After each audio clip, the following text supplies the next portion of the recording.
Bismillahirrahmanirrahim. Assalamualaikum warahmatullahi wabarakatuh. Tashihau, wanakum, yipidi rikinge. Saya harapkan semua dalam keadaan sihat sejahtera. Sebab kita sekarang macam kita tahu, kita dalam situasi COVID-19. Jadi jaga penjarakan fizikal, pakai mask, pakai hand sanitizer. Saya Imam Hakim bin Azan, pelajar tahun kedua Fakulti Kejuruteraan akan jadi moderator anda pada hari ini. Saya juga ialah pembudacara mahasiswa Kolej Kenaman Tuanku Bahiyah.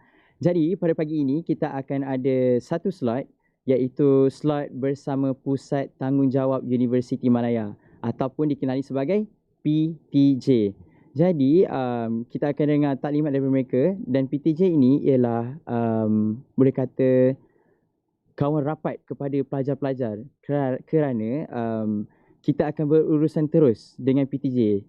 Jadi tanpa melengahkan masa, kita akan teruskan dengan taklimat dari Jabatan Bendahari yang akan disampaikan oleh Encik Muhammad Anis Azali, Ketua Penolong Bendahari. Encik Anis sudah nampak bersedia? Mari kita mulakan.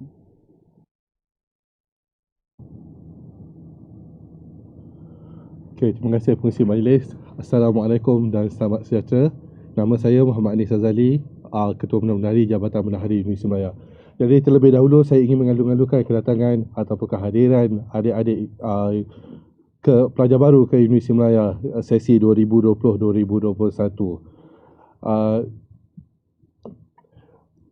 Jadi hari ini saya akan terus ke sesi bukanlah pembentangan tapi sebagai penerangan ringkas kepada Jabatan Bendahari dan juga urusan kewangan pelajar tentang apa-apa yang terlibat dengan kewangan pelajar di Universiti Malaya. Jadi ini adalah gist presentation saya ataupun pembentangan saya pada hari ini yang mengandungi tentang pengenalan kepada Jabatan Bendahari, tanggungjawab kami di Jabatan Kewangan Pelajar, bahagian Kewangan Pelajar Jabatan Bendahari, tentang most content adalah tentang bayaran yuran, tentang apa yuran yang dikenakan, bagaimana nak semak yuran, cara-cara pembayaran dan implikasi sekiranya yuran tidak dijelaskan. Jadi terlebih dahulu saya selaku wakil Jabatan Bendahari ingin menerangkan sedikitlah tentang struktur organisasi Jabatan Bendahari, di mana kami diketuai oleh Encik Wan Muhammad Sofi Wan Mustafa selaku Pengawal Kewangan Universiti Malaya, dan terdapat 8 bahagian di dalam Jabatan Bendahari, antaranya perolehan, pengurusan dana, bahagian tunai, akaun, dan salah satu bahagian lagi adalah yang berkaitan dengan pelajar secara langsung, iaitu bahagian pengurusan kewangan pelajar dan Kolej Kediaman. Jadi ini adalah ahli-ahli ataupun warga Jabatan Bendahari Universiti Malaya, dan kalau nak kenal Cik Muhammad Sofi adalah yang berada di tengah kalau macam tu, yang lelaki handsome seorang tu. Okey, dan seterusnya ni adalah tanggungjawab kami di bahagian kewangan pelajar dan kolej. Antara tugas-tugas kami di bahagian kewangan pelajar adalah kita yang menguruskan collection ataupun charge yuran, pengemaskinan akaun pelajar, bayaran beasiswa, bayaran lebihan, bayaran balik, invoice kepada pelajar, peringatan kepada pelajar, dan juga pengurusan laporan bagi Kolej Kediaman Universiti Malaya. Dan pelajar diingatkan bahawa salah satu perkara penting adalah tentang statement pelajar, di mana bagi pelajar yang baru yang masuk dalam Universiti Malaya yang dah register melalui Maya, nanti pelajar-pelajar akan dengar perkataan ini, iaitu Maya. Maya merupakan portal di mana boleh membuat semakan dari segi akademik dan juga dari segi yuran. Dan dari segi yuran, pelajar diminta untuk sentiasa menyemak status kenaan yuran dan juga bayaran dalam portal Maya. Jika ada kesilapan ataupun ada sebarang keraguan, boleh terus berhubung kami di bahagian pengurusan kewangan pelajar. Dan ini adalah antara jenis-jenis yuran yang dikenakan kepada pelajar, iaitu yang merangkumi satu, admission fees ataupun yuran kemasukan. Di mana yuran kemasukan ini adalah bayaran one off kepada pelajar, bukanlah setiap semasa dikenakan. Sebaliknya ia hanya dikenakan sebelum pelajar masuk lah. Dan dia berbeza berdasarkan program, terutamanya bagi ijazah dasar atau undergraduate. Dan pelajar diingatkan bahawa tiada pengembalian yuran bagi pelajar yang telah membuat komitmen. Katakanlah dah bayar yuran kemasukan, kemudian tarik diri ke, ataupun cuti ke, kita tak akan buat pengembalian yuran untuk yuran kemasukan. Yang kedua adalah tuition fees, di mana tuition fees ni dikenakan setiap semester. Yang ni dia mengikut program dan berbeza mengikut program, bagi ijazah dasar juga ijazah tinggi. Dan yuran yang ketiga adalah yuran kolej kediaman, iaitu yuran bagi pelajar ijazah dasar saja, yang dikenakan hanya bagi pelajar yang menginap di kolej kediaman saja. Dan kita kadang-kadang ni kita berbeza mengikut kolej, dan boleh disemak dalam portal HCP. Pecahan dalam yuran kemasukan ni pula dia macam-macam. Kita ada orientation fees, kita ada kat sini student activity, graduation, alumni, dan juga other services. Manakala tuition dan bayaran-bayaran lain yang berulang adalah merangkumi yuran sukan dan rekreasi, yuran kebajikan, yuran kesihatan, library, ICT service dan juga yuran pengajaran.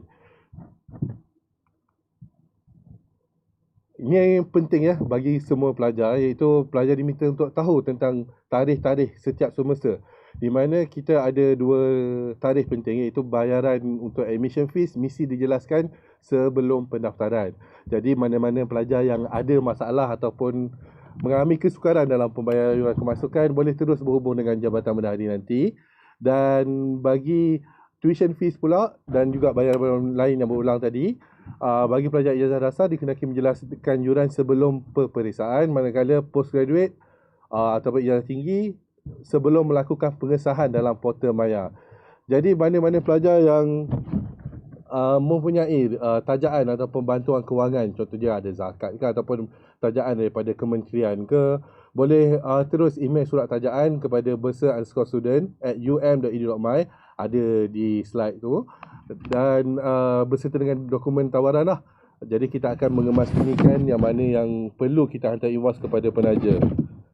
Seterusnya saya akan menerangkan sedikit tentang kaedah-kaedah cara semakan yuran melalui portal Maya. So portal Maya ni adalah satu portal yang sangat penting bagi pelajar.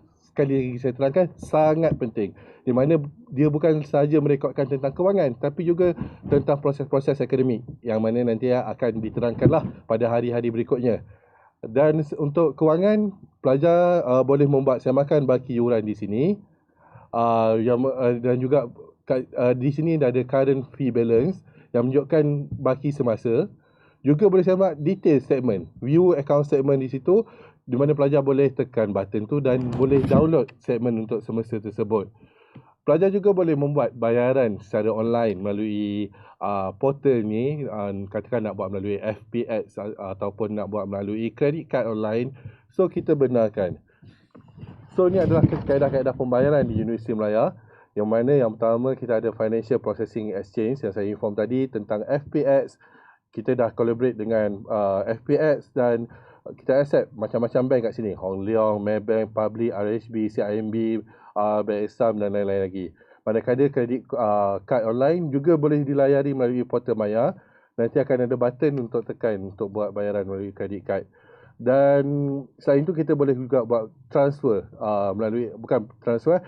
bill presentment melalui internet banking secara Bank Islam dan CIMB. Dan akhir sekali kita ada dekat sini Flywire. Okay, nanti saya terangkan Flywire.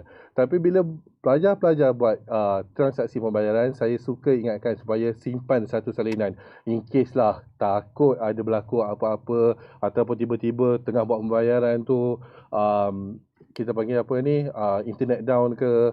So at least you ada bukti dan boleh kemukakan bukti bayaran tu kepada kami jika ada apa-apa keraguan. Yang ni saya tak terangkanlah cara-cara pembayaran dengan detailnya, tapi nanti kita akan sharekan slide ni dalam portal untuk semakan pelajar. Yang ni, this one is specifically, sorry I cakap bahasa Inggeris pula sikit, because this one is specifically for international student only, whereby we have collaborated with Firewire to provide international students with an easy and safe way to make tuition fees. So through this website, you actually can make payment directly to Universiti Melaya with a reasonable or with a reasonable rate actually, and safer way. So selain daripada kaedah-kaedah bayaran yang dinyatakan tadi, kita juga ada bayaran-bayaran lain yang disediakan ataupun diberikan oleh pihak penaja, dan juga dari segi grant ataupun dari segi loan. Serta satu lagi adalah pengeluaran EPF ataupun KWSP bagi ibu bapa terutamanya yang berminat untuk membuat pengeluaran KWSP. Untuk tajaan, pelajar diingatkan, seorang pelajar kebanyakan penaja actually hanya membenarkan satu bentuk tajaan sahaja sepanjang semester. Jadi pelajar tak bolehlah SEM ni ada PTPTN, ada juga dapat Petronas. So kena pilih salah satu. Kalau dah pilih Petronas, kena reject PTPTN. So nanti kena follow prosedur oleh PTPTN lah dari segi penolakan beasiswa. Dan dari segi pengurusan, kita di Jabatan Bendahari ada satu lagi partner, iaitu di Scholarship Unit AAC. Kita berhak untuk menolak sebarang beasiswa ataupun pinjaman bagi pelajar yang tidak menghantar borang penolakan tersebut. Dan pelajar dikehendaki jika ada sambungan ataupun ada apa-apa berkaitan tajaan, hantar surat salinan tajaan ataupun surat salinan penyambungan kepada Jabatan Bendahari Universiti Melaya. Ini adalah EPF withdrawal di mana sejak tahun 2008 kita dah collaborate dengan EPF untuk adakan pengeluaran secara online. Jadi ibu bapa tak perlu lagi datang ke kaunter EPF ataupun ke Jabatan Bendahari untuk dapatkan dokumen sokongan. Sebaliknya, semua semakan boleh dibuat melalui portal EPF. Jadi klik je dekat sini, boleh apply kat sini. Pilih Universiti Melaya, dan kita akan beri pengesahan secara online kepada EPF untuk buat bayaran.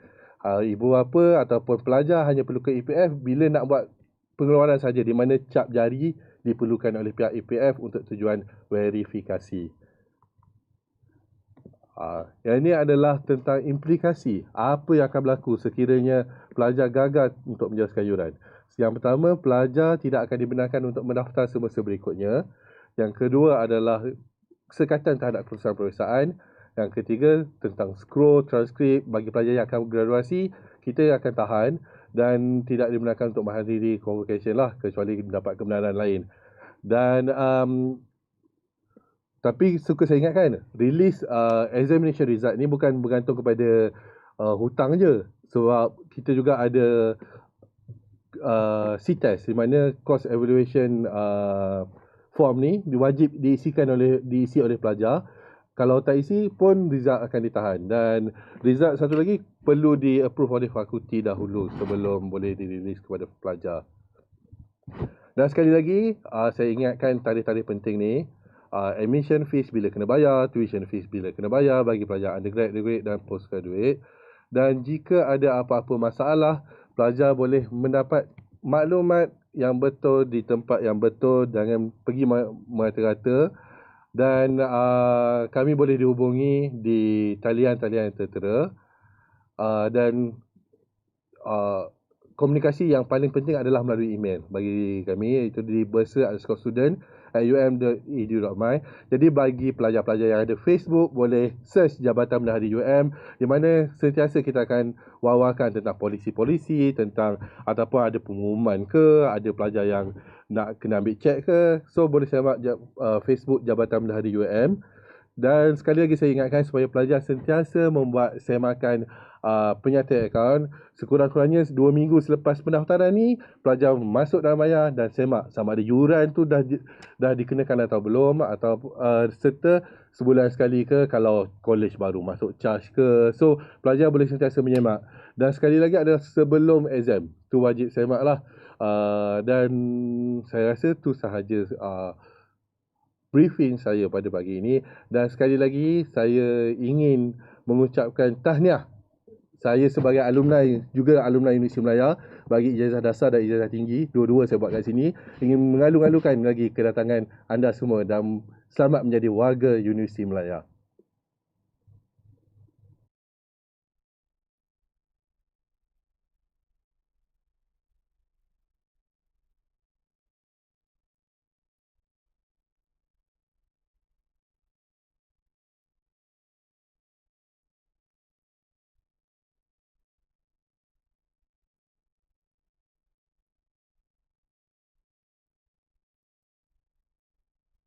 Cik Muhammad Anis beritahu tadi melalui email atau sebagainya. Tapi jika anda tidak sempat nak jot down ataupun tulis email tersebut, boleh tengok slide tu dekat portal Wow. Jadi, jangan lupa bayar yuran anda sebab saya pun bayar yuran saya. Okey. Okey, kita teruskan. Bila kita dah ada duit sebagai seorang pelajar, apa kita buat? Kita akan beli buku. Jadi, buku berada di perpustakaan. Perpustakaan di Universiti Malaya, perpustakaan yang terbaik.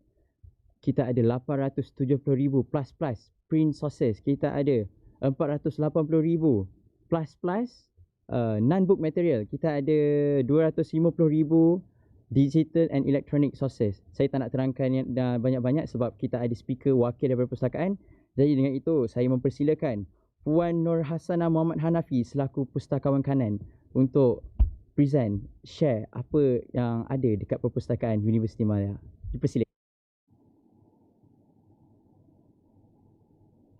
Hai semua, Assalamualaikum dan selamat sejahtera kepada semua pelajar-pelajar baru yang baru mendaftar. Saya Puan Hasanah Hanafi, Pustakawan Kanan Perpustakaan Universiti Malaya, ingin mengucapkan tahniah dan selamat datang kepada anda semua dan tahniah kerana telah mendapat tempat untuk menyambung pengajian anda di universiti yang terulung ini. Jadi saya berharap anda semua dapat menyesuaikan diri di suasana universiti dan juga dapat mencipta memori yang indah di universiti ini. Perpustakaan adalah nadi sebuah institusi pengajian dan oleh itu kami dari Perpustakaan Universiti Malaya amat mengalu-alukan kunjungan dari anda semua untuk mendapatkan bahan rujukan, memperhebat kemahiran pencarian maklumat, mendapatkan bahan kajian yang eksklusif dan juga memantapkan lagi ilmu di dada. Seperti there's a saying by Sidney Sheldon, quote, "Libraries store the energy that fuels the imagination. They open up window to the world and inspire us to explore and achieve and contribute to improving our quality of life." Tanpa melengahkan masa lagi, mari kita tonton video khas berkenaan servis dan fasiliti di Perpustakaan Universiti Malaya khas untuk anda semua.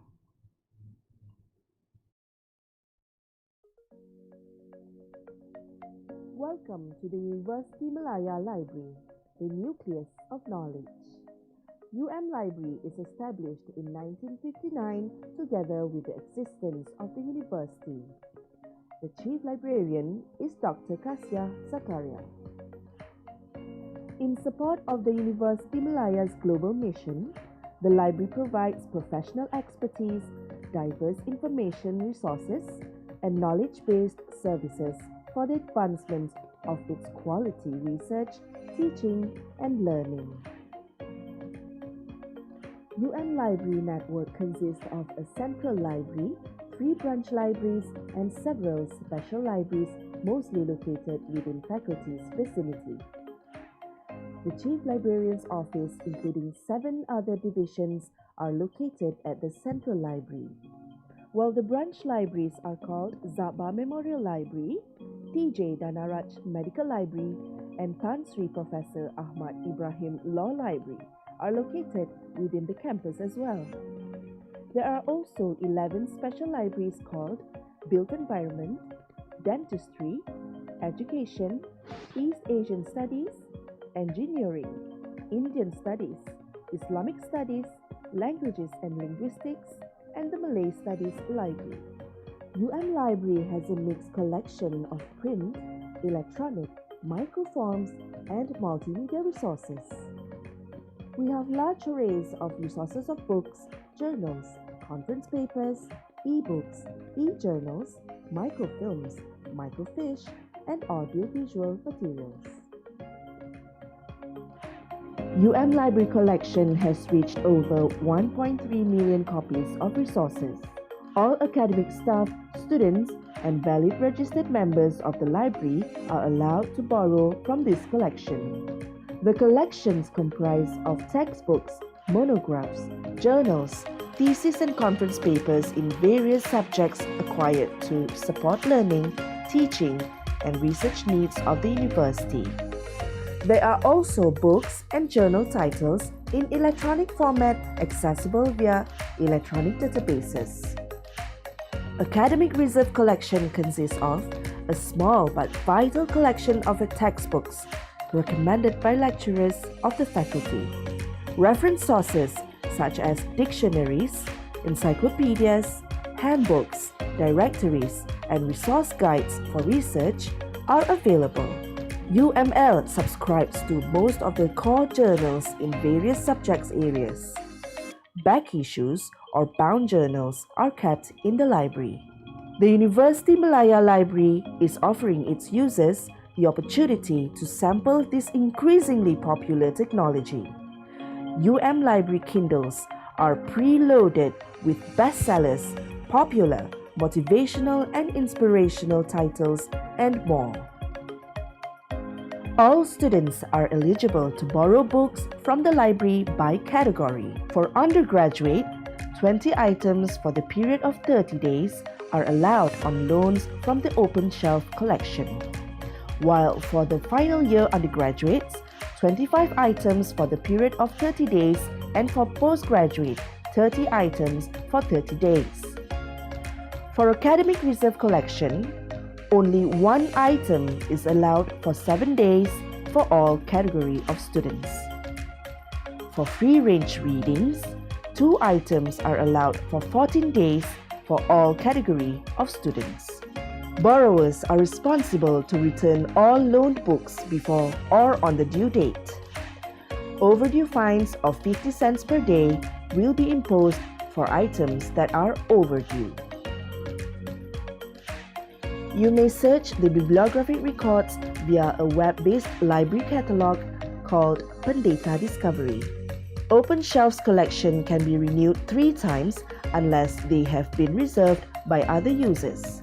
Renewals can be done by online, email, or telephone calls.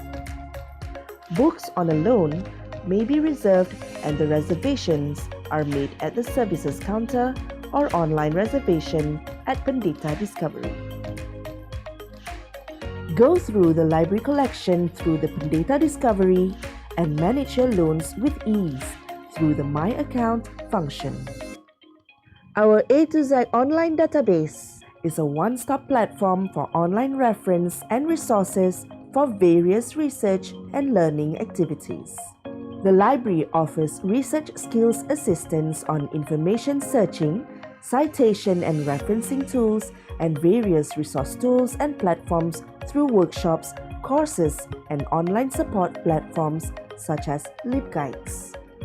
The Library Facebook and our other social platform updates you with current news and activities to help you navigate our resources and services better. During the Recovery Movement Control Order, the library opens every weekdays from 9 a.m. to 5 p.m. The library is closed during weekends and on public holidays.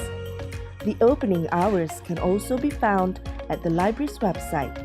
Students are advised to check the opening hours at our website from time to time.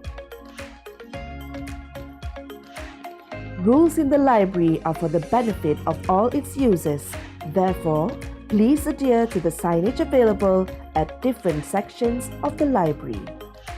Should you need any assistance, we are contactable via phone, email, and live chat for your convenience.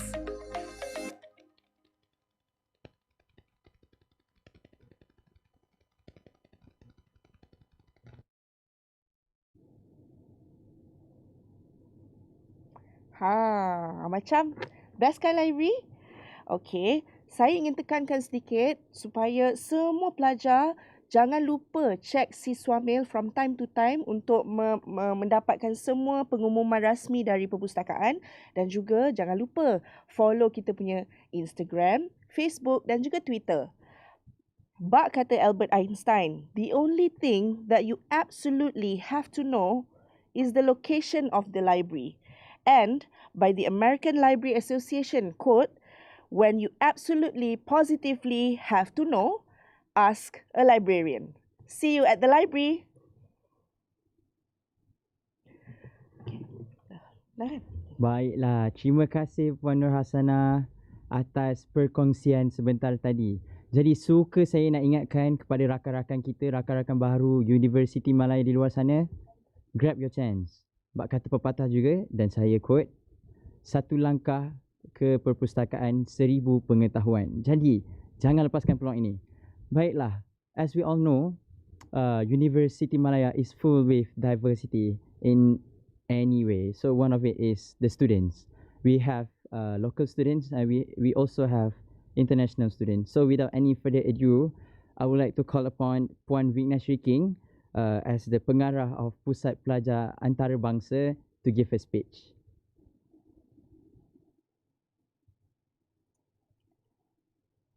Hello, a very good morning to all of you.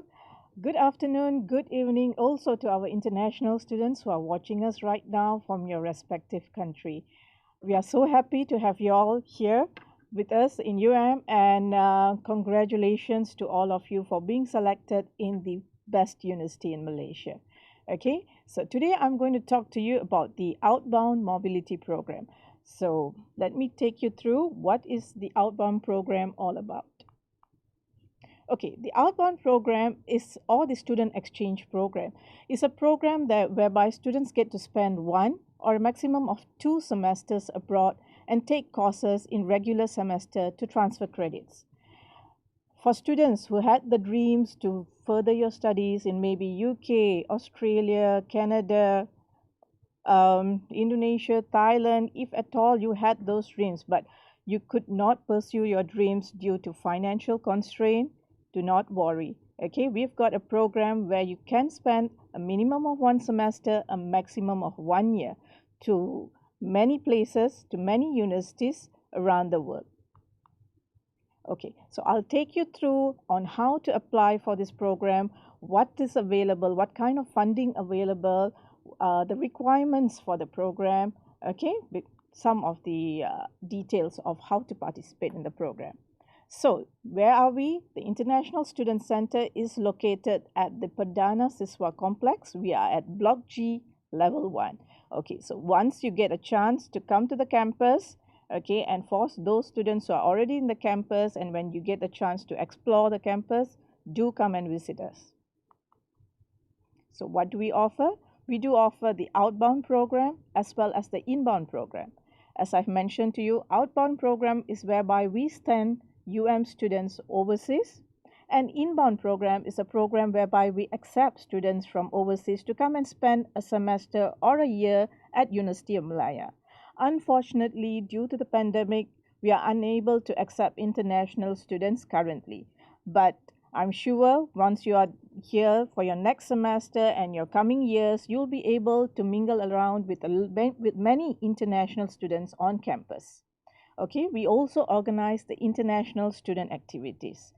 One of the most popular activities among students is the International Food and Cultural Fair, which we normally have once a year. It's a wonderful program where you get to meet many international students, you get to taste international cuisines. We hope we can have this program soon, hopefully next year. So for the programs available, we have got the 1 semester student exchange program, and also we have the short programs, which is known as the summer or winter program.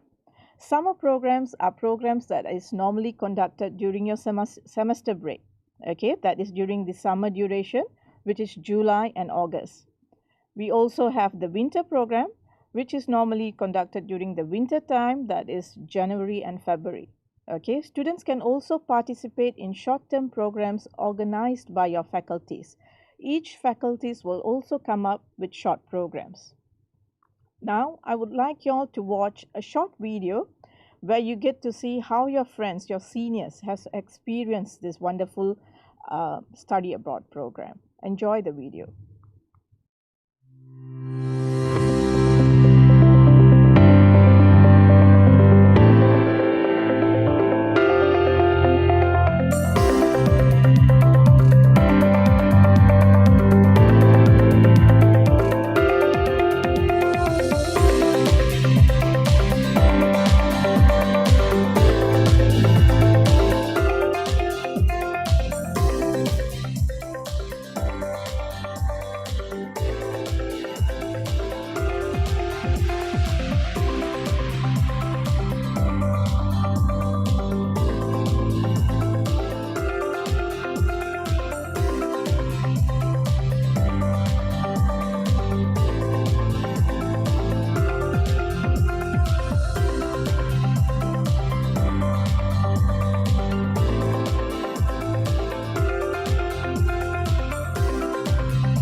I hope you enjoyed watching the video. So you too can create the similar memories by participating in the outbound program. So now let's look at the requirement. So you need to complete at least one semester at in order for you to participate in the student exchange program.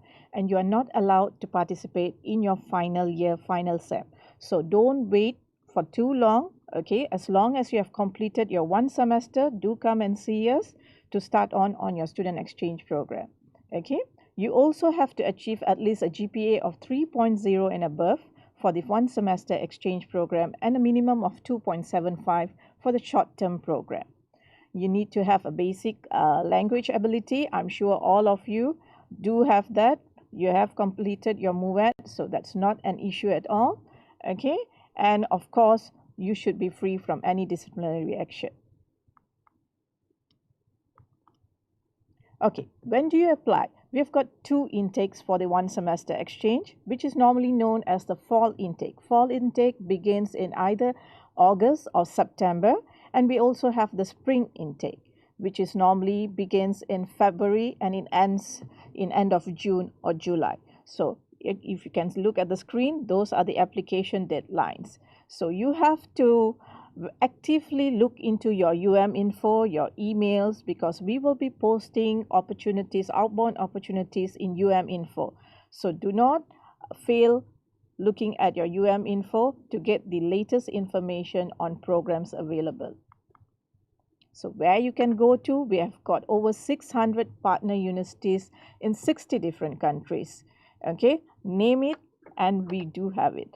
Okay, so you can go to the link that I've listed in the slide, okay, and you will be able to see all the 600 universities that we have MOUs. When we say MOUs, it's the Memorandum of Understanding, whereby if you choose any of these universities, you will not be required to pay the tuition fees at that university when you go for the study abroad program.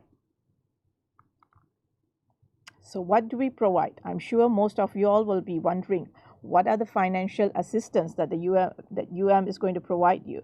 So we will provide a maximum of 4,000 ringgit to all students who would like to go for the one semester exchange program. And this 4,000 ringgit will be given for your will be used for your airfare, whereby 60% of the fare will be covered by and the students have to bear the 40%. Okay, and the remaining balance will be given for your daily allowance as well as for your accommodation. Okay, and for the students under the B40 group, don't worry, you also stand a chance to go for this program, and we do have special funding for this group of students. Okay, as for the passport, visa fee and medical fee and insurance fee, this will be borne by the students themselves. Okay, how to apply? We have got 11 steps that you have to go through. I'm not going to explain all the steps. Just the first one is you have to make sure where you want to go. You have to do your research first, identify which university you would like to spend a year or a semester. Okay, and next, please also consult your mobility coordinator at your respective faculty. Okay, please take note that all faculty has got a mobility coordinator.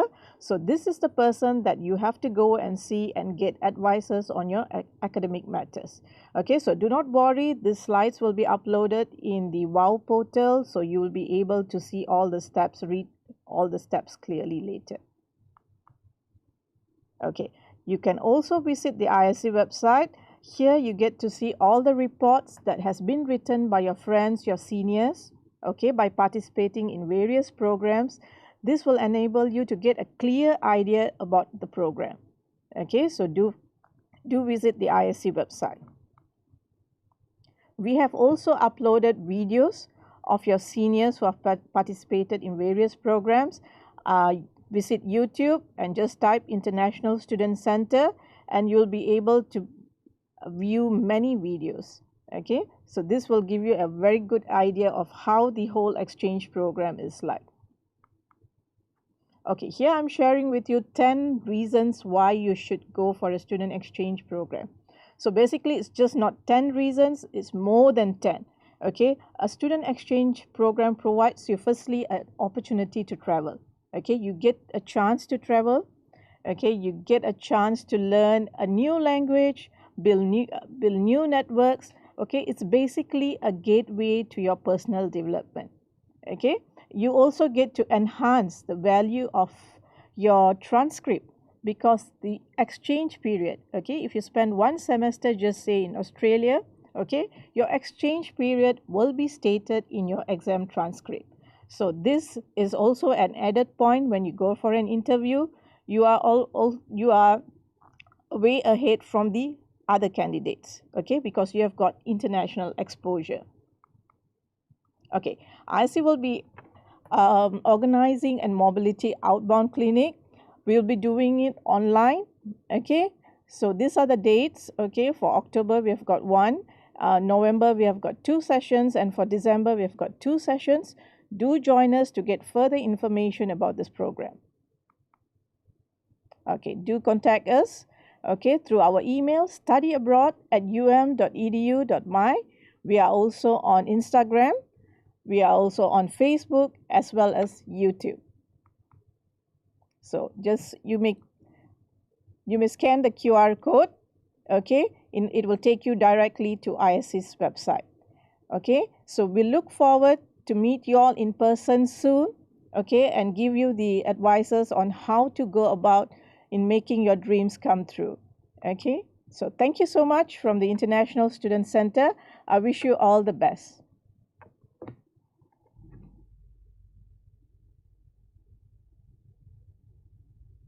Alright, thank you Pan Vicky for for sharing this with us.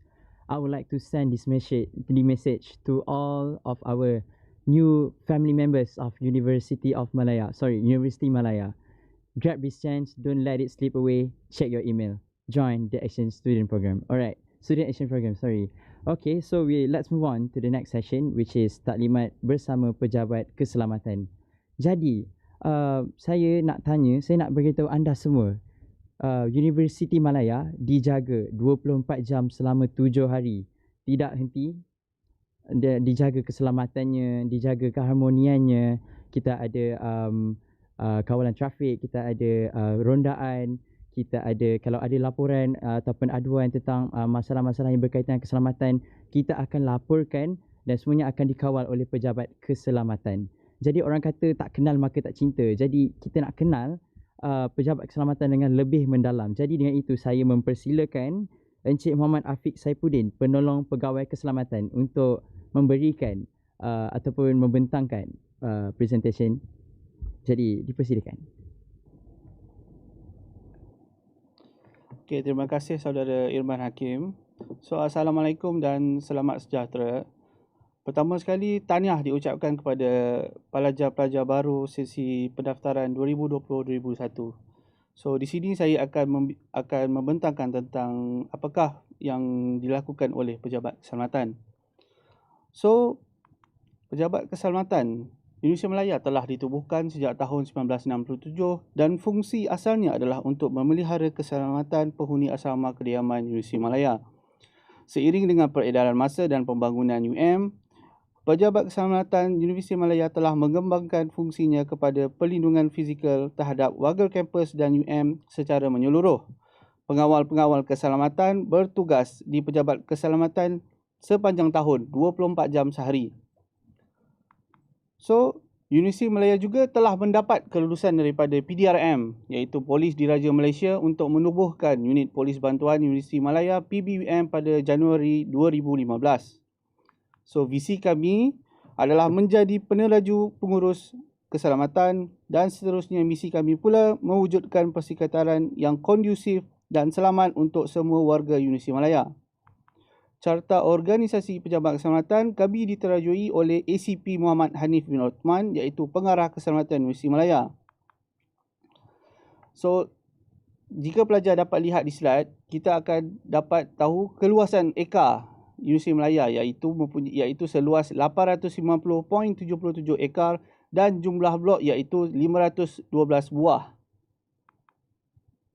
So, gate yang berada di Universiti Malaya, terdapat 5 gate pintu utama untuk memasuki ke dalam kawasan kampus, iaitu gate utama, gate Kuala Lumpur, seterusnya gate Petaling Jaya, dan yang ketiga gate Seksyen 16, seterusnya gate Damansara dan gate Jalan Ilmu.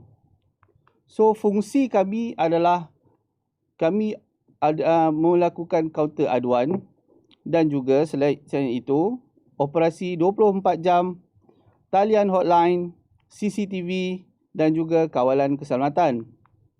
Entiti kami adalah seperti yang dipaparkan berikut. Ini adalah untuk entiti polis bantuan. Seterusnya adalah entiti pengawal keselamatan. Selain daripada menjaga keselamatan di warga kampus Universiti Malaya di kampus Kuala Lumpur, kami juga menjaga di kawasan luar kampus, iaitu kampus IOES Bacok, kampus Nilampuri, kampus Gombak dan kampus Wisma R&D.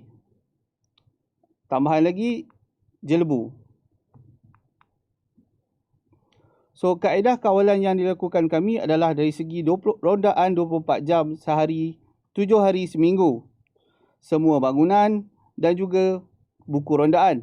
Selain itu, gate juga adalah beroperasi seperti waktu yang berikut, dan shift kami adalah mempunyai 3 shift, iaitu shift pagi, shift petang dan juga shift malam. Dan dalam setiap shift terdapat 25 anggota siap untuk bertugas. So ancaman yang berada di dalam kampus iaitu kemalangan, seterusnya ragut, seterusnya kes samun, seterusnya kecurian, seksual dan terakhir sekali adalah dadah. So dari segi keselamatan diri, so semua pelajar perlu mendaftar rekod keluar masuk di pos pengawal setiap kali keluar masuk. So keluar daripada waktu dimanakan perlu mendapatkan kebenaran daripada pihak asrama. Selain itu, simpan nombor telefon pos pengawal ataupun fellow petugas sekiranya berlaku kecemasan di dalam kampus. Seterusnya, melaporkan segala hal kecemasan kepada fellow ataupun pengetua dan pihak keselamatan. Dan terakhir sekali, berhati-hati ketika melintas di hadapan kampus. Dari segi keselamatan diri pula, pelajar jangan percaya kepada individu yang tidak dikenali memberi tawaran. Seterusnya, jangan menumpang kereta orang yang tidak dikenali. Seterusnya, berhati-hati jenayah ragut di luar kawasan. Seterusnya, memaklumkan segala aktiviti yang melibatkan pihak luar 3 hari sebelum. Seterusnya, jangan melakukan aktiviti yang membahayakan diri, jangan melalui kawasan yang gelap berseorangan, dan yang terakhir, kecuaian sentiasa mengundang jenayah. Dari segi keselamatan harta benda pula, jangan sesekali tinggalkan barang berharga anda seperti laptop, telefon, tablet, barang kemas tanpa pengawasan. Kunci pintu bilik asrama setiap masa walaupun sekejap, even pergi ke tandas.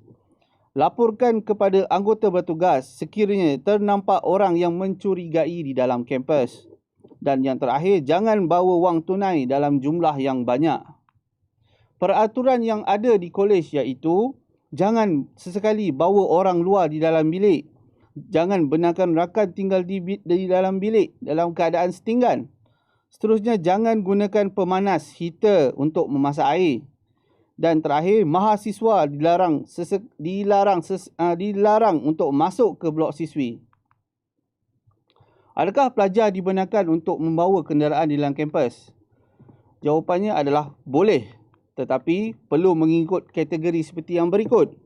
Pelajar asasi sains dan pelajar tahun pertama tidak dibenarkan untuk membawa kereta dan motosikal. Pelajar tahun 2 pula dibenarkan membawa motosikal sahaja. Dan yang terakhir, pelajar tahun 3, tahun akhir dan pelajar ijazah tinggi dibenarkan untuk membawa kereta dan motosikal. Berapakah had kelajuan yang dibenarkan di dalam kampus? Jawapannya adalah 35 km sejam. So, tips keselamatan di asrama. Pastikan bilik sentiasa dikunci, simpan barang di tempat yang selamat, ingat tempat simpanan, elakkan bawa orang ke dalam bilik. Luar asrama pula, Jangan sesekali berjalan seseorang. Ingat nombor kecemasan. Nombor yang untuk dihubungi tertera di halaman slide. So pelajar boleh boleh snap gambar. So baru-baru ini kita wabak COVID-19 ni adalah yang perlu dipandang serius. So dari segi pelajar pula perlulah mengamalkan penjarakan dan amalkan elakkan 3S itu. Elakkan sesak, sempit dan sembang dalam keadaan dekat. So larangan di dalam kampus juga seperti gambar yang dipaparkan sebut. So kita nampak minuman beralkohol, judi dan rokok, gajah memang tidak dibenarkan di dalam kampus. So dari segi penguatkuasaan pemakaian kad staf juga dan kad matrik juga perlu dipakai oleh setiap pelajar. Anda telah berjaya, telah terpilih untuk memasuki ke dalam universiti yang 59 terbaik di dunia. So you have to be proud.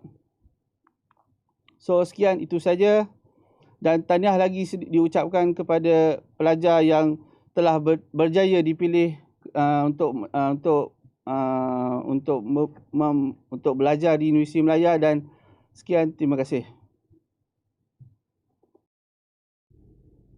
Okey, baiklah. Terima kasih Encik Muhammad Afiq atas perkongsian sebentar tadi. Jadi, kepada rakan-rakan baharu kita, kalau kita terjumpa dengan abang-abang polis bantuan, jadi angkat tangan. Terima kasih abang kerana menjaga keselamatan kami. Okey, macam tadi, kita dah dengar keselamatan yang meluas, yang dari aspek yang agak besar. Jadi kita akan pergi yang detail yang lebih kecil-kecil, lebih spesifik. Jadi, kita ada fire drill. Kita ada evacuation drill, kita ada ERT, Emergency Response Team. So semua ini di bawah satu unit iaitu bahagian keselamatan kesihatan pelajar, kesihatan pekerjaan dan alam sekitar ataupun dikenali sebagai OSHA. Jadi mari kita teruskan. Saya akan serahkan the floor to Encik Patrick Lee Kok Yuen iaitu pegawai sains. Dipersilakan. Thank you, Mr. Chairman. First of all, good morning. Welcome, students, and congratulations for coming to UM. Okay, this talk is talk about safety induction. Is quite important, and I hope you all will pay some attention to it. But it is going to be very rushed because it's cover a big scope. Okay, this briefing will be inside, there's a 6 section. Okay, the 6 section is the first part is on safety and OSHA. This is to give you the idea of safety and bring you slowly into the thing. The next 5 parts is on emergency response, general lab safety, general safety, food safety, and infectious disease. What do you do? Okay.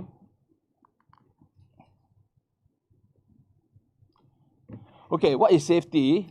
The word safety, I think both of you all understand, but just remember, we're talking about risk of harm to a person, and we want to reduce the risk to an acceptable level through a process of identification, hazard identification, and risk management. Okay. Why is this important? Because it is important to protect the welfare and safety of the students, the employees, and the people at work. That means everybody. Once you're in UM, it is our responsibility, your responsibility to ensure everybody is safe.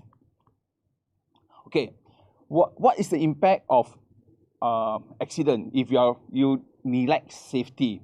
Okay, this one, let me warn you, the pictures can be a bit sensitive. A bit, you have a look. I give you some view. If accident happens, okay. Okay, this is if you're in a lab, there's acid burn or hot water flash on you, things will happen. This is called acid burn. You burn your skin, okay. The other one is explosion. You do not maintain. You know after the chemical, your processor properly. If anything happen in the lab, this will happen. For those working in lab. Even, okay, electrocution. or even lightning. If you are working with, most of the things are electrical, so be very careful, be aware of the electrical safety. Okay, machinery safety, you were working in the lab, workshop, moving parts, be careful. It can be very detrimental to your health. Again, these are simple things. These are just cards, but it's due to machinery or sharp objects.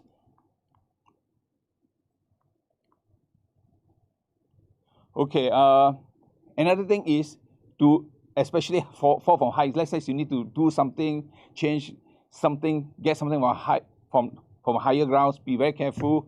Make sure you follow working at heights safety. So this one you will work with your people who they will teach you. Okay.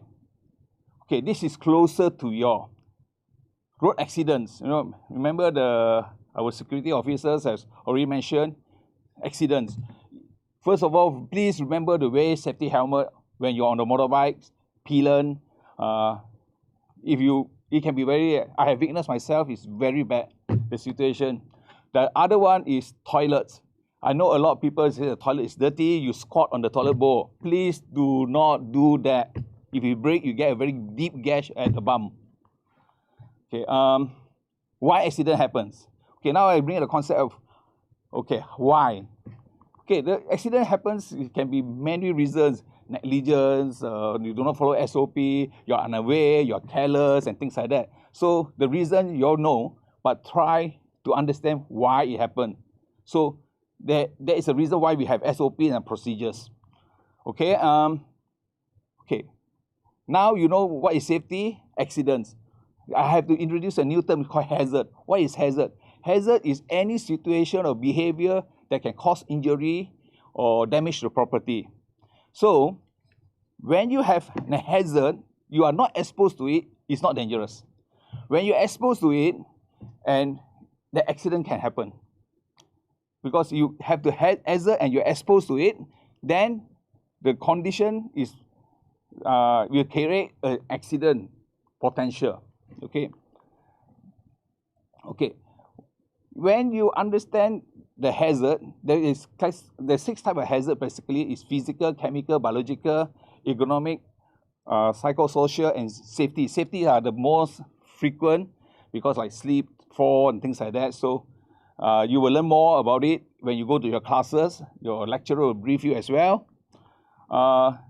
You must also understand, if you know the classification of hazard, you know the hazard, where are the hazard come from? Is actually, remember the 4 M's and 1 E, man, machinery, methods, materials, and your media. Media means your work environment. So all these are where the hazard come from. You will get familiar with the science. Okay, this science you will learn very, very fast in your labs. Okay. Okay. Now you know the thing. But university, where are the major hazards? Okay, the major hazards in the university is, okay, we roughly classify in 3 areas: office, operation and maintenance activities. But for students who are working in the labs, and engineering students and architecture students, your risk is the major risk is from the labs. So be very careful. Okay, remember I said how accident happens? The accident is due to when there's a potential of accident happen when you combine unsafe act and sometimes unsafe condition. Look at the picture. The man is trying to do his work, but is he safe? He is create an unsafe condition by stacking up the chairs to reach the higher ground. That act itself is unsafe. So you can see there is a potential when you combine all these hazardous situations, accident can happen. And also you have to realize most of the accident happens are due to unsafe act. 10% are due to unsafe condition. So can you prevent it? Yes. You take responsibility or action for your people, for your friends around you. When you do your work, you will eliminate the 90%. So in if you practice safety, it is safe. Okay, now I bring you to the next chapter, next part, that is the law itself. Okay, in safety and health, we are based on one act called OSHA, 1994. This act is to ensure safety and health for all persons at workplace. That means workers, management, students, visitors, and all. But this act is based on the concept of self-regulation, where what it means the responsibility of safety and health at a workplace is based on the person who create the risk and also work with the risk. That means who work with the risk. Okay, we university create the risk because we want to create a teaching environment for you, but we control it. So who work with the risk? You go to lab, you go to do your field work, you work with the risk. So we together are responsible for safety of everyone. Okay, there's many regulations in OSHA, and these are some of the things we need to comply. And why do we have to take safety so seriously? Because it's in the act. Because there's 10 areas that this act applies to. The last one is public services and universities. We have to comply because it's not that we want to comply, it is the law in Malaysia require all of us to comply to the act. That is a source of power. So let me remind you again, responsibility of safety and health is placed on those who create the risk and those who will work with the risk. Just remember this. You create the risk, you work with the risk, you are responsible for safety. Okay, the importance of safety, we have already seen. We want to prevent injury, damage to property. You don't want to interfere your progress of your study, because if any accident happens, your progress of the study is interfered. So that is the importance of safety. Okay, the next area, remember the security officers is about emergency response, things like that. We are talking about emergency response and preparedness. Preparedness is how we prepare for it. Okay, first of all, you must understand what is emergency. Emergency is based on an unexpected situation, a dangerous situation that happens suddenly. Okay, just out of blue, it just happened. And it's a dangerous situation and require us to deal with it. We deal with it quickly. We have to take quick action. So the action taken is an emergency response. It is not in a normal way. Okay, so in an emergency response preparedness plan, we have a plan. We have to tell you what to do. We train the people. Then we have formed a team, the ERT team. These are the people, are the first responder to take action. Okay, so in the ERT, just remember, in all your colleges and faculty, there is safety and health committee. These people are the one that you need to remember who to contact. In the college, you contact your fellow masters. In the PTJs, faculties or department, you contact the head department or the dean. There is a group of people. Wherever you go, you must need to know who they are. Okay, for fire emergency, the most frequent that can happen is small fire. If a small fire is very simple, you already deal with it. You take a fire extinguisher, you just put it out. Small fire means less than 3 feet, 1 meter. Okay, big fire, you know it's very big, you cannot contain it, so you activate the fire alarm. So you can call the bomber, the number is there, or security. Security extension is 7070, and you give your name, you give information, and you evacuate the building.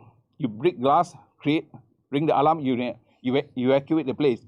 This is where, in your college, in your faculty, you must know your evacuation plan. It's a plan to tell you where you go, how to go. Look for this little green sign called assembly point. You leave that to go there safely. Please leave the building when the alarm triggers within 3 minutes. Okay? Okay, fire extinguisher, you must know what they are. There's 2 types in dry powder as well as CO2. And please know the location. When during emergency, you cannot try to find. So pay attention where you go, where is the fire extinguisher. You know, here is one, there's another one. For instance, in this place, the first thing I come here, I look at the fire extinguisher, I look at the evacuation plan. Same thing for you all. To ensure your safety, you have to cooperate with me and with the staff in Okay, how to use fire extinguisher? It's very simple. A technique we call pass. Number 1, you take the fire extinguisher, you pull the pin, okay? Then you aim, you squeeze the trigger, you sweep it at the base of the fire. That's it. Very simple, fire extinguisher. Okay, there is also fire training you can practice during evacuation drill in your faculty or your college. Okay, a quick thing how you evacuate. You are in the building, so first you do the horizontal evacuation to the staircase, then you do the vertical goes down, then you go the final exit, you goes out the building straight to the assembly point where they will do a head count. Okay, during evacuation, if your clothes are on fire, what you do, don't panic, don't run. Stop, drop down, roll. And your friends will, whoever around you, try to put out fire for you. You run, you create more oxygen, fire get bigger. If the place is full of smoke, crawl down 2 feet. Okay, this is what is the advice for the bomber. And the numbers, you can look at it, the numbers, remember, security, during office hour, emergency, you can call the security as well, security office, the extension. Remember number, I just talked about extension 7070. Very easy to remember, so security office 7070. The first four numbers is 7967 7070. For say OSHA, OSH is 7967 7925. Okay, you can get the number from the web. Okay, general safety. Okay, general lab safety, you have to follow the lab regulation, SOPs and things like that. Listen, make sure you're trained, get permission. If any unsafe condition, report it to us or to the staff in charge. Okay. Chemical safety, you work with chemicals, these are the most dangerous things, but it's quite safe, you follow the procedure. So you must know, first of all, you must read the safety data sheet, use the right PPE, know how to handle chemicals, how to use the chemical. That's very important. Okay, PPE is used when you are required to use. The staff will tell you, you just follow it. You must wear PPE when we tell you to do so. Electrical safety, just practice electrical safety, follow the manuals, follow the SOPs. Do not try to repair equipment on your own. And if anything spoiled, tell the staff, inform the people. Okay? General safety and well-being, okay, this is very general. You talk about you have to be responsible for yourself and people around you, be alert of your surroundings, report any unsafe condition, an unsafe act. Okay, your personal to get enough sleep because you don't want to get sick and things like that. You get sick, go and see a doctor. You've got student health clinic. Okay, smoking. Okay, I need not to say smoking is banned in so no smoking. Road safety, you already know the road safety is 35 kilometers an hour in Please wear safety helmet, wear bright clothes when you're, especially at night, okay, and be careful when you walk on the road. Okay, this is another thing is thunderstorm. has a lot of trees, so during thunderstorm, do not hide under the shelter under the trees because we are afraid of falling branches and things like that. We are afraid of the lightning strike. So be very careful during thunderstorm lightning. Wild animals, okay, we have wild animals, there's a lot of animals in but the three categories I want you to be aware of. Okay, number one, the wild animals, don't approach, don't kill them, don't chase them because you create more problem for yourself later. Okay, first group of animals, monkeys. Do not approach the monkey, especially when they look cute with babies and that. The monkeys can be very aggressive. Do not chase them, okay? For dogs, usually they don't disturb you, but don't go and approach them. Don't go and chase them. They may chase you back and things like that. The last group of animals you should be aware of is snakes. Sometimes you will see snakes, but most of the snakes are not poisonous, but few of them are dangerous. And so you have to try not to catch them, inform the authorities where they are, so they will train and remove the snake. So you must know the snake. There's three categories I put it. Venomous, that means poisonous, not bisa, not bisa, not poisonous, and also is dangerous. So there's poisonous snakes in you can find cobra, maybe some vipers in the jungle. Cobras will come to the building because of rats. So do not throw food everywhere. Okay, for the other snakes, the second row of pictures, like green color snake and all these things, colorful snakes, they are not poisonous. They're tree snakes and weed snakes and things like that. They won't kill you. Leave them alone. The other snakes that you may see in is python. Do not try to handle them. Even though they are not poisonous, they can bite you and they can kill you by constriction. Okay, so do not approach them. Okay, coming to the end very soon. Okay, the incident reporting. Remember, I says if you see anything unsafe condition, unsafe act, when you see it, hear it, report it. Report to the staff in charge, and they will take over from there. They will report. There's a process, and they will handle it, and finally will report come to us as well. Okay. Okay, this is very simple. You see the thing, you report to staff in charge. The staff in charge will take actions and report to OSH within 4 days, and there's a series of things. Okay, if there is any fatality, that means anybody died due to accident, please report to your PTJ immediately and OSH immediately, because that is critical. Okay, food safety is very simple. We want you to be healthy and safe. Please, when you eat your food, wash your hands, especially you come from the lab after your workshop and things like that. We discourage people from using single-use plastic, because we want to be green and sustainable. Bring your own container if possible. If your food is bad, unhygienic, report to OSHA or your faculty. Okay, what do you do for pandemic disease now, the COVID? Okay, everybody talking about COVID. It is an outbreak, we will alert, we will inform you all, you follow our procedures. If you have any symptoms that we say it appears, please go and see a doctor, go to student health clinic, or go to hospital immediately. Okay, and for COVID, okay, COVID prevention, very simple. We have come up with a series of procedures and SOP. Please follow it. Download UM Touch application, do daily health declaration, because we want to keep track of the, if you are any unsafe, you are not healthy and things like that. So this also, you have to be we cannot stress the importance of maintain social distancing, because to break the rule of transmission. So what we always advise is practice the 3W. Okay, wash your hand frequently, wear a mask, and warn others. When warn others, if you're sick, you warn others, you practice social distancing. These are the 3 Ws you have to follow. And avoid the 3 Cs. What are the 3 Cs? Avoid crowded places, okay? Avoid close conversation. That means you go very close and speak like that. So avoid that. Avoid hugging, things like that. And also avoid confined space. That means small room, a big group of people go inside. Avoid that. That is for your well-being, and we have to stop the COVID spread. And the most important, if you're unwell, you have symptoms, please go to the student health clinic immediately. Okay, these are some of the guidelines of student. You can find on the website for portals and things like that. So with this, I will end. I thank you for listening, and please use the right tool, do the job correctly, and that's it. Thank you very much. I hope it's beneficial to you all. Thank you. Alright, thank you very much, Encik Patrick Lee, for sharing this with us. So I would like to emphasize, I would like to highlight this to all students, not just the new students, to all students.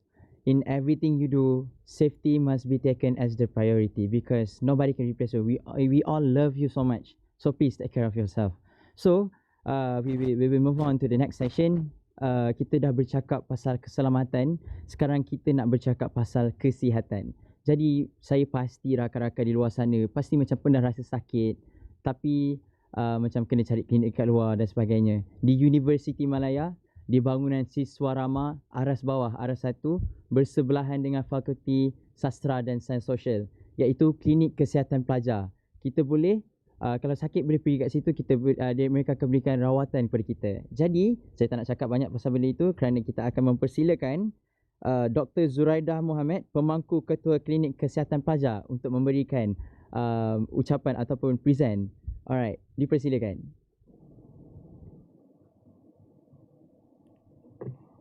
Okay, hai semua. Assalamualaikum dan selamat pagi pelajar-pelajar. Apa khabar semua? Diharap semua pelajar berada dalam keadaan sihat, ceria dan positif. Okey, tahun-tahun sudah saya mengalu-alukan kehadiran semua pelajar di DTC. Tapi pada pagi ini kita bersama secara virtual. Okey, Di Universiti Melaya, kita mempunyai klinik kesihatan pelajar di mana klinik kesihatan pelajar menyediakan perkhidmatan kesihatan, perubatan dan kecemasan kepada semua pelajar. Tak kira sama ada anda pelajar baru atau pelajar lama. Okey, jom kita saksikan video mengenai klinik pelajar yang akan menerangkan apakah perkhidmatan yang disediakan, kemudahan yang diberikan, apakah rawatan yang boleh anda dapat dan tata cara bagaimana untuk kita hadir ke klinik pelajar. Okey, jom. Welcome to University of Malaya. Assalamualaikum dan salam sejahtera semua. Tahniah diucapkan kepada semua pelajar baru dan selamat datang ke Universiti Melaya. Saya Dr. Zuraida Muhammad dari Klinik Kesihatan Pelajar. Klinik Kesihatan Pelajar terletak di aras bawah bangunan Siswa Ramah, Fakulti Sastra dan Sains Sosial. Jika anda mengalami sebarang masalah kesihatan, hadirkan diri anda ke Klinik Kesihatan Pelajar atau hubungi di talian 03 79676445 atau emailkan kepada kami di email kkpum@um.edu.my. Sekian, terima kasih. Good day everyone. Presenting you the Student Health Clinic of University of Malaya. Student Health Clinic of University Malaya was established in 1962 and is a unit under Student Affairs Division. The clinic operates as usual from Monday to Friday from 8 a.m. to 5 p.m. On Friday, the clinic opens from 8 a.m. until 1:15 p.m. and opens back from 2:45 p.m. until 5 p.m. The clinic closed on weekends and public holidays. Student Health Clinic of University of Malaya provides services such as dressing for wounds, blood test,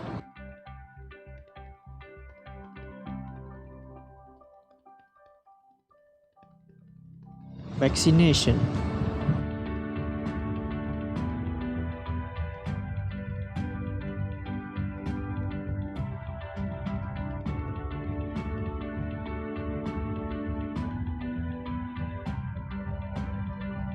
urine test,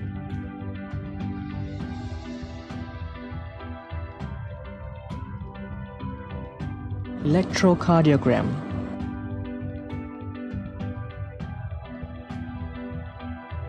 nebulization, ambulance service, consultation, physical examination and diagnosis, sick pay,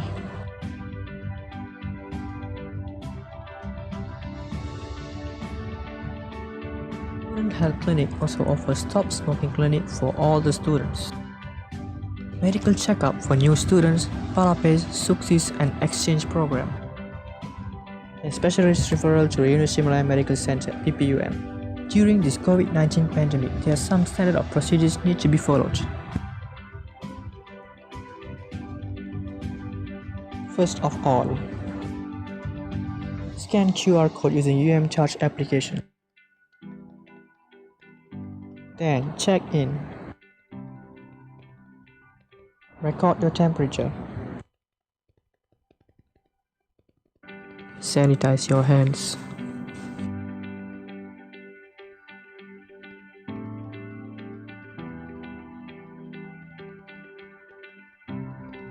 Student will be given a card number.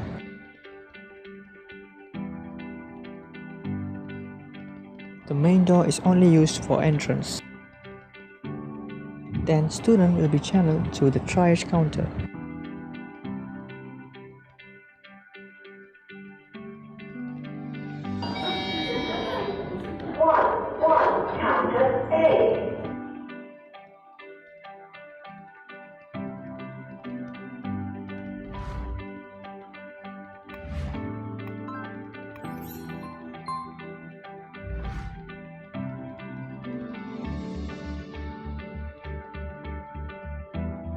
Vital signs will be checked.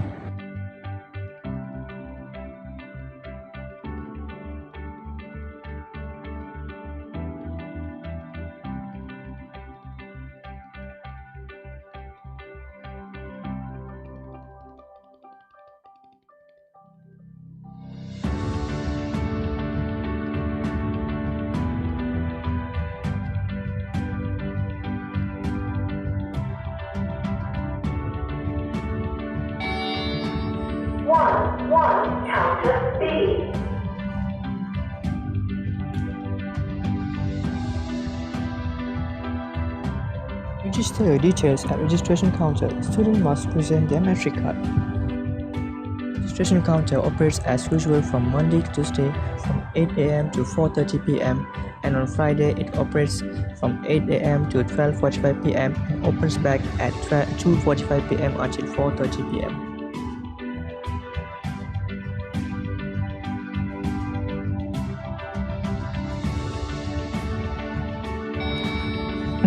Student will be called to consultation room.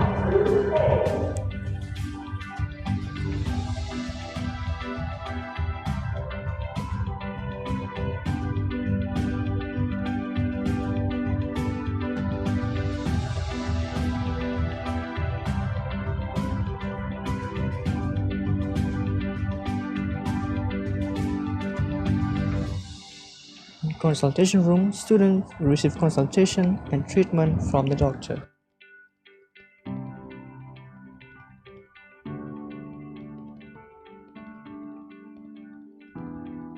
Students have to put the card number in the drop box.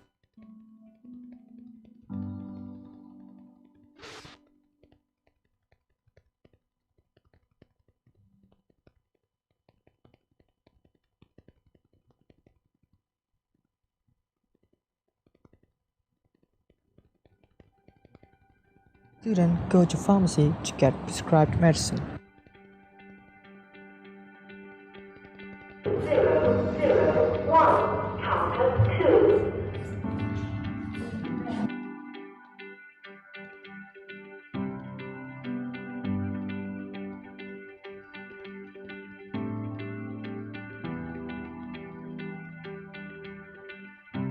There are a list of illness classified as emergency after office hours, such as chest pain, shortness of breath, unconscious, accident or injuries, food poisoning, burn or scalded, poisonous sting or bites, severe stomach pain, bloody vomiters, severe allergy, suicidal attempt, choking, and fits.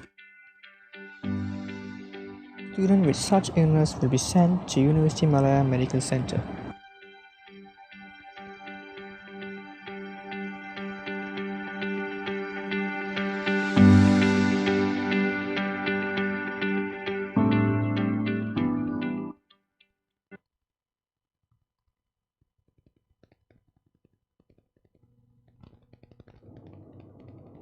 Okey, itu dia video mengenai klinik pelajar. Jadi saya harap pelajar-pelajar mendapat makluman daripada video tersebut. Dan jika pelajar-pelajar ada mengalami masalah kesihatan, dapatkan rawatan segera ya. Okey, akhir kata dari saya, ingat Dr. Zuraida, ingat KKP, ingat 3C, 3W. Okey you all the best and take care. Terima kasih Dr. Zuraida atas perkongsian sebentar tadi. Jadi, jika anda sakit, jangan malu, jangan segan. Bawa kad matrik terus ke aras bawah, aras 1, bangunan siswa ramah sebelah Fakulti Sastra dan Sains Sosial. Baiklah, mari kita teruskan kepada sesi yang seterusnya. Mama pernah berkata, jangan meniru dan jujurlah dengan diri sendiri. Jadi, pernah dengar tak pasal pelajar meniru dan ditangkap? Ataupun lain perspektif, gangguan seksual. Jadi perkara-perkara ini akan diuruskan oleh satu unit yang berada di dalam Universiti Malaya, iaitu unit integriti. Tanpa melengahkan masa, saya menjemput Encik Muhammad Nazrin Abdul Razak, penolong pendaftar unit integriti untuk memberikan untuk present. Dipersilakan. Okey, Assalamualaikum warahmatullahi wabarakatuh dan selamat sejahtera saya ucapkan kepada semua mahasiswa baru Universiti Malaya bagi kemasukan sesi akademik bagi tahun 2021 ini. Okey, di kesempatan ini saya nak mengucapkan selamat datang dan tahniah kepada semua. Susah nak masuk Universiti Malaya ni. Tapi kita welcome semua pelajar baru ke Universiti Malaya, universiti terbaik di dunia dan di Malaysia. Okey. Alright, jadi tanpa membuang masa, saya perkenalkan sedikit latar belakang unit integriti.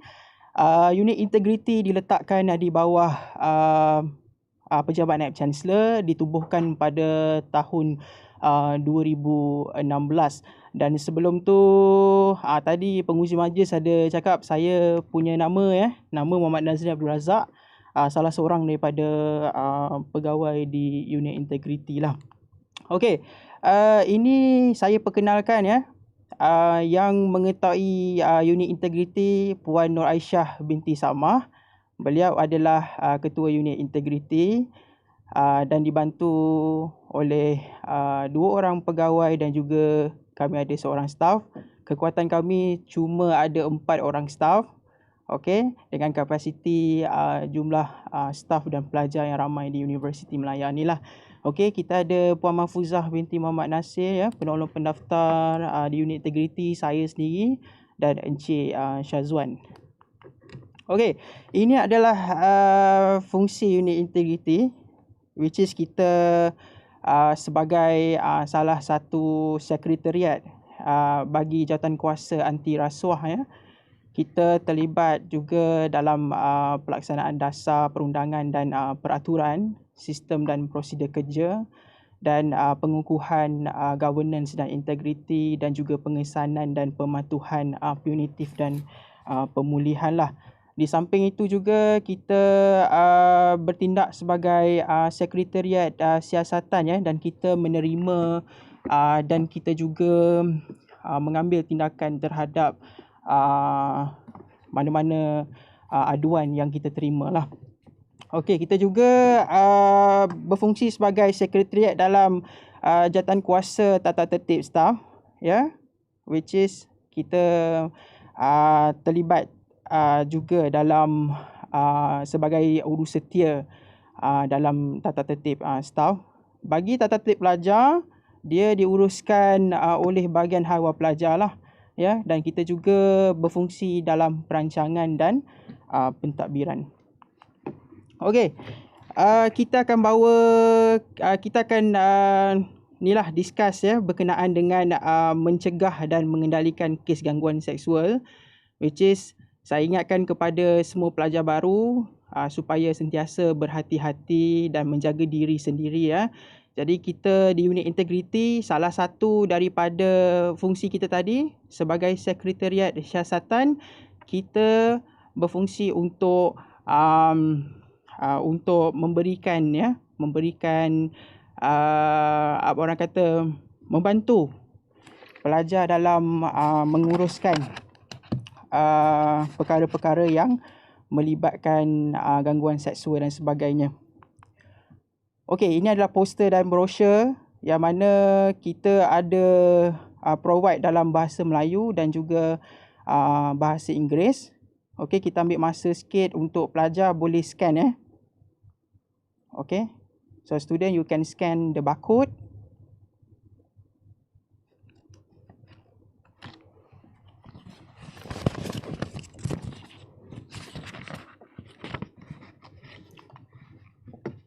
Okey, pelajar juga boleh dapatkan maklumat mengenai dengan brosur dan juga poster tadi tu melalui portal MyUM Awak boleh pergi dekat myum.um.edu.my, boleh scan barcode dekat sebelah kiri tu dan pergi kepada mencegah dan mengendalikan kes gangguan seksual tadi tu pun ada juga kita sediakan poster untuk makluman kepada para pelajar lah.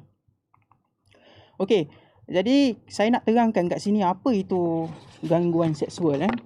Gangguan seksual ni adalah sebarang bentuk ataupun perbuatan seksual baik yang diucapkan atau perbuatan bersifat seksual yang dilakukan secara sengaja atau berulang-ulang dan ia membawa kesan gangguan psikologi, fizikal, dan sekiranya anda tidak disenangi anda boleh membuat laporan kepada kita lah. Okey, ini polisi Universiti Malaya terhadap gangguan seksual Gangguan seksual merupakan satu salah laku yang tak boleh ditoleransi dalam sebarang konteks, sama ada staf ataupun pelajar, sesama staf, sesama pekerja ataupun sesama pelajar, penyelia dan pekerja atau hubungan-hubungan lain. dan bertekad untuk menyediakan persekitaran yang menyokong pembelajaran nurturing yang bebas daripada gangguan seksual ni, dan semua warga adalah bertanggungjawab untuk memastikan warga bebas daripada sebarang bentuk gangguan seksual. Dan gangguan seksual ni merupakan satu perlakuan salah laku yang dipandang serius. Kita pandang serius isu gangguan seksual ni, dan pelaku boleh dikenakan tindakan yang sewajarnya. Dan semua ketua pusat tanggungjawab PTJ dikehendaki mengambil langkah-langkah sewajarnya untuk meningkatkan kefahaman mengenai gangguan seksual melalui program kesedaran dan pendidikan yang diadakan. Okey, oleh itu aduan gangguan seksual tadi tu akan ditangani secara sulit dan rahsia. Sebarang bentuk tindakan yang tidak sewajarnya terhadap warga yang menggunakan hak-haknya untuk membuat pengaduan adalah dilarang dan boleh dikenakan tindakan. Okey, itu adalah polisi Universiti Malaya dan kita pandang serius terhadap isu gangguan seksual ni. Okey.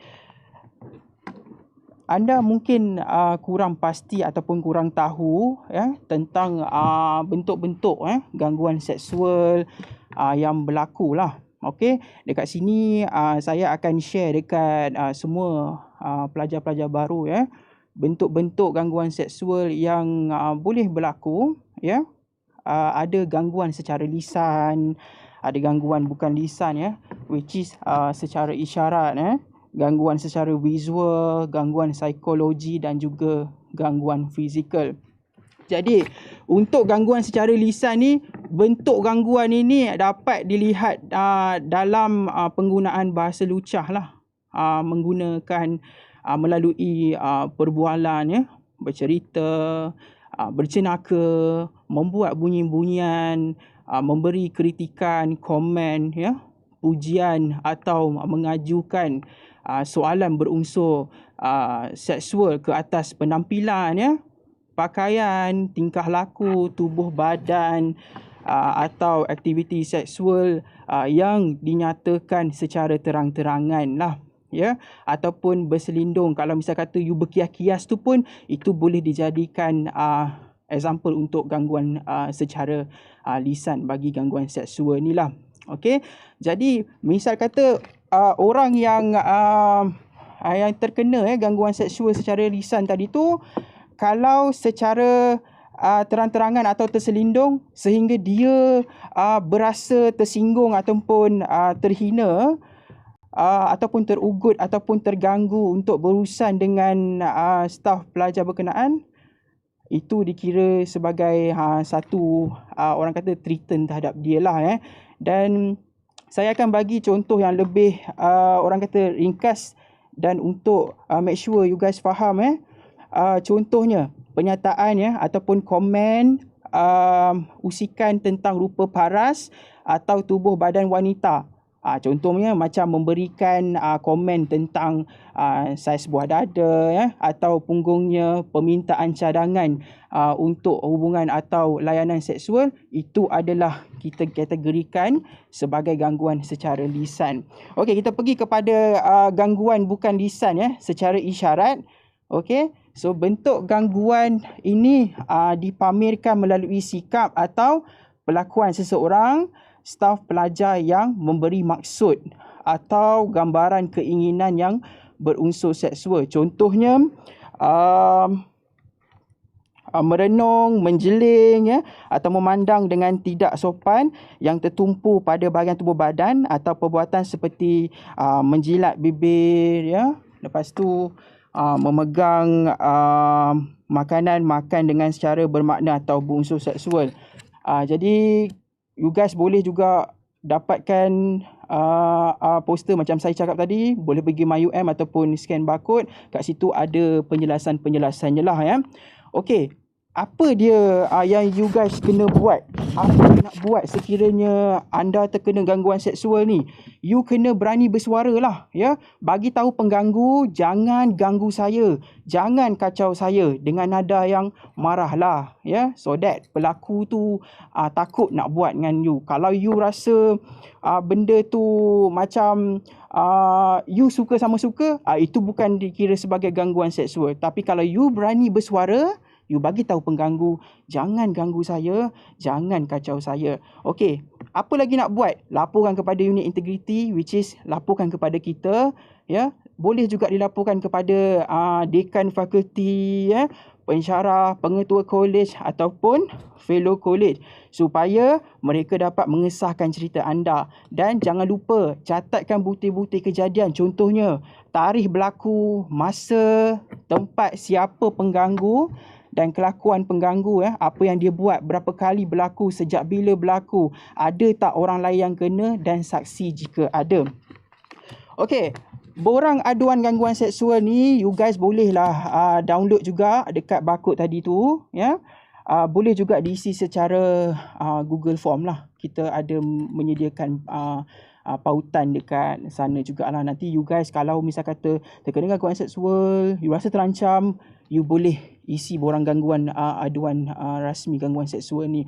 Okey, jadi sebarang pertanyaan ataupun aduan boleh ke unit integriti sendiri. Kita berada dekat pejabat naib chancellor, Aras 9 bangunan chancellery, dan boleh hubungi kita juga di 0379673400 ataupun 7910. Boleh juga emailkan kat kita integrity@um.edu.my.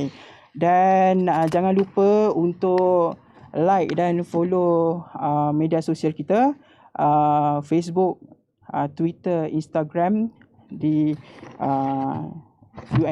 Integrity, ya. Okey, sekian daripada saya. Jaga diri, amalkan penjarakan fizikal, pakai mask, jaga diri, dan saya ucapkan tahniah serta syabas selamat menyambung pengajian di Universiti Malaya. Assalamualaikum warahmatullahi wabarakatuh. Baiklah, terima kasih Encik Muhammad Nazrin atas perkongsian sebentar sahaja tadi. Maka dengan berakhirnya sesi taklimat dari unit integriti tadi, maka berakhirlah sesi taklimat Pusat Tanggungjawab Universiti Malaya kita pada pagi ini. Maafkan saya. Pertamanya saya ingin mengucapkan ribuan terima kasih kepada wakil-wakil PTj yang telah pun memberikan taklimat sebentar saja lagi tadi. Dan juga saya mengucapkan ribuan terima kasih kepada rakan-rakan saya di luar sana yang memberikan penuh fokus, pakai kepeket atas katil, masih melihat, masih menonton live kita pada hari ini kan. Jadi terima kasih sangat-sangat. Jika anda ada apa-apa soalan, ada apa-apa masalah, jangan malu, jangan segan, boleh terus kontak kontak detail yang mereka telah beri tadi. Dan jika macam rakan-rakan di luar sana nak macam baca balik slide-slide tadi yang telah pun dipresent oleh wakil-wakil PTj, boleh layari portal Wow. Jadi saya akan akhiri sesi kita pada pagi ini dengan satu pantun. Boleh tak? Boleh kan? Okay, so pantunnya berbunyi sebegini. Kancing baju, kancing suasa, kancing baju jatuh ke perigi. Kita sungguh dicemburui masa, panjang umur, berjumpa lagi. Saya Imam Hakim bin Azan, moderator anda. Sekian, terima kasih. Assalamualaikum warahmatullahi wabarakatuh. Salam sejahtera.